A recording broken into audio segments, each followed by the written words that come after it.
नमस्कार, आप देख रहे हैं न्यूज़ 24 पर इस वक्त लगातार गर्मा गर्म जारी है, बहस हो रही है बेटी और बाप के बीच। बेटी जिन्हें आप जानते हो निकुंज मलिक जानी मानी टीवी एक्ट्रेस हैं, फिल्मों में भी आ रही हैं। इनका आरोप है कि इनके चचेरे भाई और इनके चाचा इनको धमकाते हैं, फिल्मों में काम किए हैं, ये उनको पसंद नहीं है। और इनका ये भी कहना है कि इन सब में उनका साथ देते हैं इनके पिता, और इनके पिता राजपाल मलिक जो कि लगातार हमारे साथ बने हुए हैं। उनका कहना है कि बेटी और उनकी पत्नी यानी कि निकुंज मलिक की मां दोनों उनकी प्रॉपर्टी, उनके पैसे को हथियाना चाहते हैं, यहां तक कि जान लेना भी चाहते हैं। ब्रेक से पहले उन्होंने एक आरोप लगाया अपनी बेटी पर कि आप लोगों ने मुझे मरवाने के लिए एक्सीडेंट करवाने की कोशिश की और 5 लाख रुपए इसके लिए आपने दिए थे। राजपाल जी, आपसे निकुंज मलिक का ये सवाल है, चाहती हैं, क्योंकि ये जब कहती है तो आप कहते हैं कि बेटी कुछ बोलने नहीं दे रहे, इसलिए सवाल मैं कर रहा हूं आपसे। आपने जो बात ही है कि 5 लाख रुपया देकर एक्सीडेंट कराने की कोशिश की, क्या सबूत है आपके पास?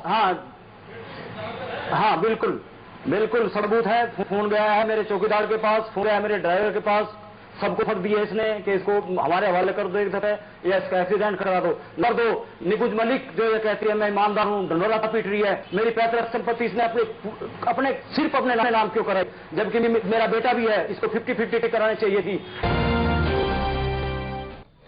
तो अब तक आपने फिल्मों और टीवी सीरियल्स में फैमिली ड्रामा देखा होगा और में कहानी में ट्विस्ट देखा होगा। हमारे साथ इस वक्त एक फिल्म इंडस्ट्री की एक्ट्रेस और टीवी सीरियल्स में भी आपने इनको देखा होगा, निकुंज मलिक हमारे साथ मौजूद हैं, जिनके ऊपर इनके पिता ने आरोप लगाया कि ये उनकी पैसे के लिए उनकी जान सकती है, जबकि इनका कहना है कि ऐसी कोई बात नहीं, मेरे पिता का ब्रेन वॉश इनके चाचा ने कर दिया है। निकुंज, आप कुछ सवाल करना चाह रहे थे अपने पिता से?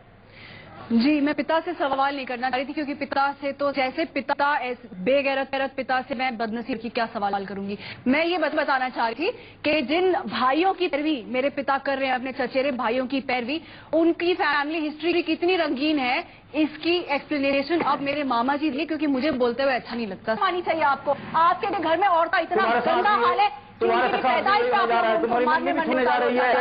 ये मामला तो महिला आयोग में जाना चाहिए। आप लोगों के घर में जिस तरह औरतों को ट्रीट किया जाता है ना, ये महिला आयोग में जाना चाहिए। आपको शर्म आनी चाहिए। आपने जिंदगी में कभी आपके घर वालों ने चैन से नहीं जीने दिया। मैं पैदा हुई थी तो उनको प्रॉब्लम थी, मैं पढ़ाई करती थी तो उनको प्रॉब्लम थी, आज मेरी प्रोफेशन को प्रॉब्लम है, और आप लोग मेरे पैर की बेड़े आने की कोशिश कर रहे हैं। आप लोगों को महिला आयोग में देखना चाहिए। निकुंज, यहाँ पर रुकना पड़ेगा छोटे से ब्रेक के लिए। इसलिए ब्रेक के लिए यहाँ पर रुक रहे हैं निकुंज के साथ। निकुंज की मां भी यहाँ पर मौजूद है। निकुंज के पिता का आरोप है कि बेटी के साथ साथ मां भी इन्वॉल्व है और ये दोनों उनकी संपत्ति हड़पना चाहती है। हमें ब्रेक के बाद इनकी मां भी कुछ सवाल करे राजपाल जी से, और देखेंगे राजपाल के पास क्या इसका जवाब होता है। फौरन लौटते हैं छोटे से ब्रेक के बाद।